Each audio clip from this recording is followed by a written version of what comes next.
Hello and welcome back to Warriors HQ. After 2 weeks off, Guinness Pro 14 action is back and we host the Toyota Cheetahs here at Scotstoun at 7:45 on Saturday night. Tickets for that game are still available at glasgowwarriors.org and our team to play the Cheetahs will be announced at 12 tomorrow. Keep your eye on all of our social channels for that. There's a chance that one or two of our Scotland internationals will be returning to our side, and a huge congratulations to all of them that were involved in the Guinness Six Nations, especially Darcy Ray and Sam Johnson for making their debuts, and Tommy Seymour and Johnny Gray for playing their 50th caps for their country. Earlier this month you voted Brandon Thomson New Macrae Financial Services Warrior of the Month for February, and we went to Cambuslang Rugby Club to present him with his award. So Brandon, winner of the February War of the Month, how does that feel? Feels great. Never expected this to happen, so really stoked to have been nominated in the first place and then to have won the votes. Really happy. And a few big games towards the end of the season, just how are you preparing for the run-in? Yeah, tough run-in this end of the season, but everybody's excited. We're going to have to work a bit harder than we did last season, but I think that will be good for us, and we'll just take it game by game, week by week, and hopefully end up on top. There may not have been any Glasgow Warriors action at Scots in the past 2 weeks, but the SP Energy Network's Warriors Championship has still been going strong. A massive congratulations to Largs Academy and Wallace High School for progressing to the semi-finals. Take a look now at days 4 and 5.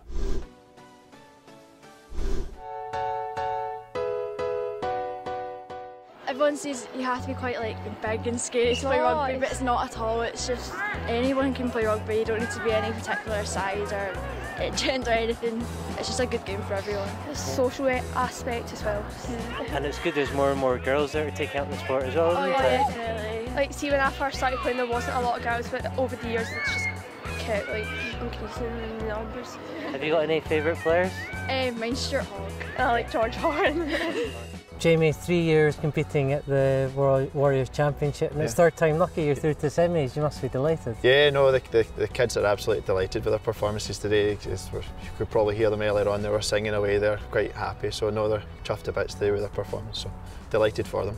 Towards the end, you could tell the team spirit at Largs Academy. Is that something that you're keen to foster at the school? Yeah, no, definitely. For me, rugby's all about not just what happens on the pitch, it's the stuff that happens off the pitch. So with our school of rugby programme and the teams that we run, we put a big emphasis on the team spirit and the importance of working together. So things like huddles at the end of games and before games, every training session, and things like you notice, like the singing in the stands and the kind of camaraderie between them. To me, that's just as important as winning.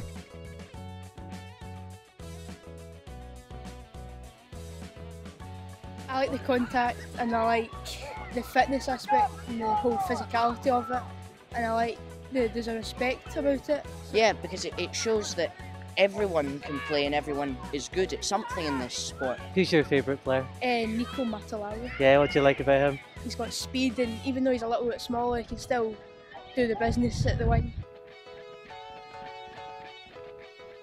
Yeah, what are you enjoying about playing today? I like playing against other teams because I can see their tactics and the way that they're playing, so that we can use it when we go back to school.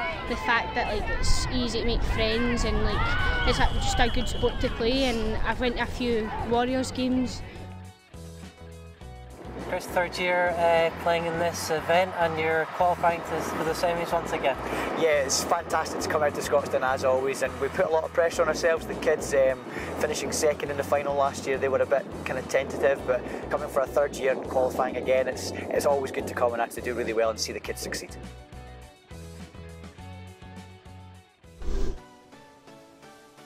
It's been a busy couple of weeks despite there being no rugby. CubeNet hosted a business club event here at Scotstoun, and a massive thank you to everyone who came along to our members event at the Drygate brewery.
It was a busy media day at Scotstoun on Tuesday. Take a look at what Robbie Nairn had to say about competition for places in the Warriors squad. And can you just tell us what the transition is like, going from Scotland under-20s to sevens to Glasgow contract? Yeah, it's hard. I'll be honest with you. You go from different environments. Yeah. But again, every club you're going to go to, it's going to be a hard-working culture. You know, you're going to have a good work ethic, good attitude, things like that. And especially with the sevens, more than anything, those guys are just unbelievably fit and probably mentally tough. You know, that's probably the biggest thing I learned from my sevens experience was how tough those guys are mentally. And you know, you have to push yourself to a different level physically. And I learned a lot from that, and then under-20s was great as well. Got a couple of years, picked up some caps there, which I was delighted with. And now just, again, it's another step up to Glasgow, professional level, and I've brought myself in with a little bit of game time, but I'm just trying to pick up as much as I can. It's one step at a time. I know where I'm at right now, and I've got to just take small steps, not get too far ahead of myself, you know. And what was it like when you got your first Glasgow experience? It was great. Yeah, it was just, again, I was dreaming for it for a whole year in the academy last year. And when it came to it, I was just absolutely chuffed, and then I've had a couple since then, and it just makes you hungry for more. You know, that's one thing I've realised is I enjoy it at the time, but then I'm never satisfied after it. And as we enter a crucial final stretch of the season, don't forget that Glasgow is hosting this year's Guinness Pro 14 final.